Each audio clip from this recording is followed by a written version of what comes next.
대한민국 청소년의 회 뉴스 김민정 인턴 기자, 지난 2011년 일본 후쿠시마에서 원전 사고가 발생하자 국민들은 비로소 방사능에 대한 경각심이 높아지기 시작했다. 방사능의 단위에는 모두 학자 이름을 붙였는데 그중 베크렐과 시버트가 있다. 베크렐은 프랑스 물리학자로 최초로 방사능 발견한 사람이다. 이는 시간, 초, 당 방사성 물질의 붕괴 횟수를 의미한다. 시버트는 스웨덴 물리학자이다. 방사능이라고 해서 모두 같은 방사능이 아니라 어떤 방사선은 알파선이나 베타선 혹은 감마선이 많기도 하다. 시버트는 생물학적인 손상 정도에 대한 방사능선의 종류, 세기에 따라 가중치를 곱한 단위이다. 방사능 노출 사고의 3대장으로는 미국의 스리마일 섬 사건, 소련의 체르노빌 핵발전소 사건, 일본의 후쿠시마 원전 사건이 있다. 먼저 스리마일 섬 사건은 규모가 그렇게 크지 않았고 미국이 잘 대처하였다. 반면 체르노빌 사건은 전 세계에 엄청난 영향을 미쳤는데 당시 1986년은 냉전의 끝자락이었다. 그렇다면 어떻게 사고가 일어나게 된 것일까?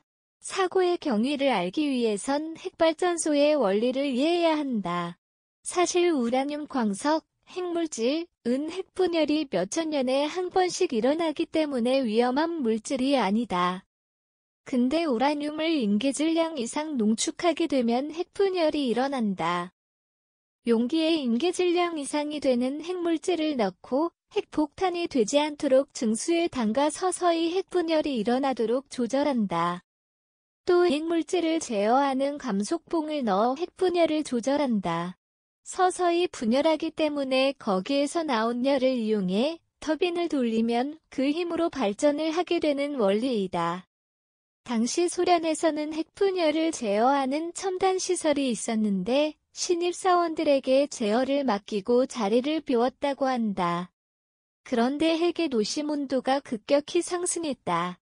하지만 이는 일상적인 일이고 핵분열이 저절로 제어되는 것인데 놀란 나머지 제어시설을 수동으로 전환하고 감속봉을 밀어넣었다. 그러자 핵분열이 멈춰서 터빈이 정지할 위기가 되었고 더 놀란 신입사원들은 감속봉을 아예 빼버렸다. 그랬더니 이번엔 핵분열 확 일어났다. 이렇게 온도가 올라가니까 또 놀래서 내렸다고 한다. 이 과정을 반복하다가 제어의 통제를 벗어나게 되고 노심이 폭발하면서 대규모의 방사능이 노출된 것이다. 당시 발전소 주위에 10만 명의 인구가 살았는데 통보하지 않았다고 한다. 이것이 바로 전체주의 국가의 특징이 아닐까 싶다.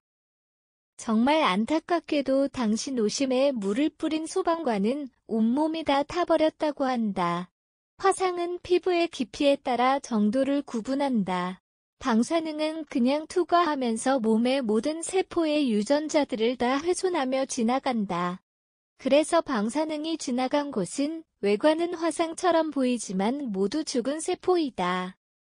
근데 화상은 기저세포층이나 줄기세포가 살아있으면 회복이 되지만 방사능은 뼈의 골수세포까지 다 망가뜨리기 때문에 다시 살아날 세포가 없다.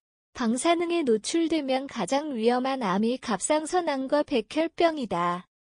이 체르노빌 사고로 인해 전 세계 자연 방사선량이 확 높아졌다.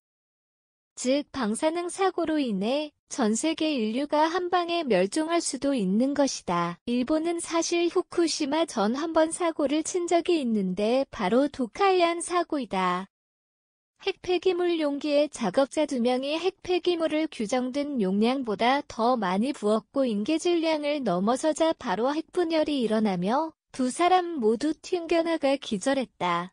방사능이 몸 전체를 투과해서 겉은 멀쩡해 보이더라도 몸속 세포는 다 죽은 것이었다. 일주일 이내에 죽을 목숨을 3달을 살려냈고 핵에 의존하는 국가인 일본은 최대한 들키지 않기 위해 이를 숨겼다. 이 사고로 일본이 플루토늄을 농축하고 있음이 밝혀졌고 핵발전의 대안으로 유럽과 우리나라는 핵융합 기술을 연구 중이다.